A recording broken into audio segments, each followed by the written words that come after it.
पहले आप सबका बहुत बहुत शुक्रिया इतना प्यार और सत्कार देने के लिए। और ये मेरे मामा का घर है। सबसे पहले तो मुझे यहाँ मैं घर खेली, मतलब यहाँ मैं घर खेलती थी और यहाँ मैं इतना बड़ा मुकाम हासिल करके आई हूँ। तो मुझे सच में बहुत ज्यादा ओवरवेलमिंग और इमोशनल मोमेंट है मेरे लिए। और सबसे जरूरी और इम्पोर्टेंट बात जो है मेरी सफलता में सिर्फ मेरा ही अकेले का योगदान नहीं है, भगवान की कृपा है, मेरे परिवार का भी बहुत बड़ा सपोर्ट है कि मैं यहाँ तक पहुंची हूँ। और जैसे कि ज्यादातर जो पेरेंट्स हैं जो गलती करते हैं वो ये है कि वो अपने बच्चों पे दबाव डालते हैं तैयारी के दौरान।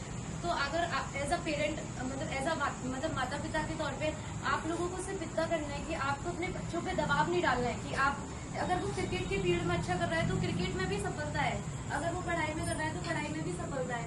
हर एक फील्ड में सफलता होती है। बट हम सब सिर्फ सरकारी नौकरी ऐसा करते हैं।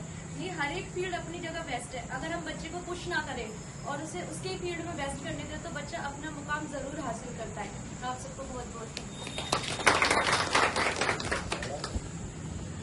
आप सब बना रहे